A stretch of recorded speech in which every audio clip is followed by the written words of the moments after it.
Então vamos continuar nosso assunto sobre geometria, falando sobre o prisma, né? A gente tem no nosso dia a dia várias representações de prisma. Como a gente falou no início da aula, por exemplo, uma caixa de creme dental, ela tem o formato de um prisma.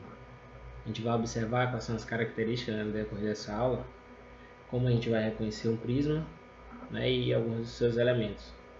Então, primeiramente, vamos fazer um exemplo de prisma bastante conhecido por todos, né, que é o cubo. A maioria das pessoas conhece um dado a gente joga, né, aquele que tem as numerações, lembrando, né, de 1 até 6. Então isso nada mais é que um prisma. A característica do prisma é que as suas duas bases elas são iguais. Então se a gente olhar aqui por cima, por baixo, nós observamos que as suas bases elas são iguais. No exemplo aqui do cubo, especificamente falando, as suas bases são quadradas, né? Então nós temos aqui um paralelepípedo retângulo, que no caso são quadrados. Por que retângulo? Paralelepípedo? Porque o quadrado também é um retângulo, certo? Se nós lembrarmos da característica de um retângulo, é que ele vai ter dois lados paralelos. No caso nós temos aqui, né, dois pares de lados paralelos formados com 4 ângulos retos, né? Nós podemos ter essa ferramenta aqui, usar essa ferramenta de ângulo para medir esse ângulo aqui. Observamos aqui que ele mede 90 graus. Qual outro exemplo de prisma que a gente tem também? A gente pode ter um prisma com formato de base triangular, por exemplo. E a gente pode ter aqui esse tipo de prisma aqui. Bom, a gente tem aqui duas bases, no caso aqui é um triângulo, e os prismas eles podem ser retos ou oblíquos. Nesse caso aqui eu fiz um exemplo de prisma reto, mas a gente vai ter aí na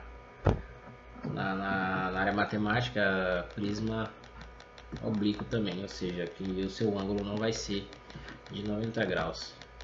Vamos fazer aqui outro exemplo de prisma, como por exemplo um prisma hexagonal, ou seja, vamos desenhar aqui um hexágono. Hexágono, né? Tem 6 vértices. Então nós temos aqui um prisma hexagonal. Então aqui as duas bases são um hexágono. Então nós observamos também aqui, né? A gente já fez 3 exemplos de prisma, que as duas bases elas vão ser iguais, né? Temos aqui nossa base de cima, né? Formada por um hexágono. E nós podemos ter também, nós temos também a nossa base de baixo. Essa ferramenta é muito boa porque a gente pode fazer várias transformações dela, né? Aumentar, diminuir. E o que a gente também tem no nosso prisma? Que as arestas laterais elas são paralelas e elas têm o mesmo comprimento. Então aqui, ó, essa aresta daqui ela é paralela a essa, que é paralela a essa, e observamos claramente que ela vai ter o mesmo comprimento das demais.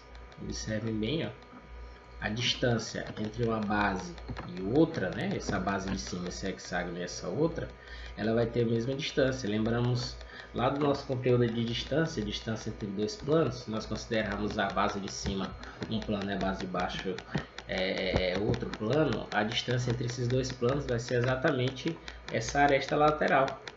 Ou seja, essas arestas são paralelas e têm o mesmo comprimento. A aresta lateral também ela vai corresponder à altura desse prisma, né? Essa medida daqui, ó, até aqui, ela corresponde, né, por exemplo, de cá até E, não sei se na imagem ficou muito boa de ver, mas eu acho que aqui tá melhor. De E até K corresponde à altura do prisma. Isso é bem interessante a gente saber, quando formos ver cálculo de área e de volume, a gente vai necessitar saber desses pontos, ok? Então é isso que a gente tinha para apresentar hoje sobre prisma.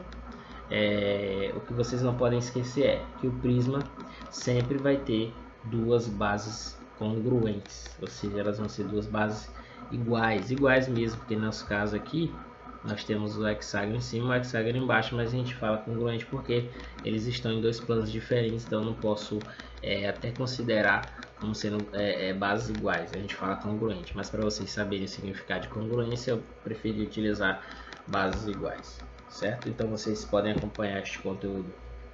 Ele inicia na página 47, 48 e 49. A gente poderia fazer outros exemplos de prisma, né? Como por exemplo um prisma de base pentagonal, por exemplo. Vamos fazer aqui um pentágono, né? Deixa eu pegar aqui 4 pentagonal, penta 5, né? Então temos aqui um pentágono e construímos aqui o nosso prisma de base pentagonal, muito simples, né? Para fazer. Esse aplicativo é bom porque a gente pode como é que eu posso dizer, manipular bem ele, né? Questão de altura e etc. Gente, é bem fácil de usar. Então espero que vocês tenham entendido e espero que vocês acompanhem as próximas aulas.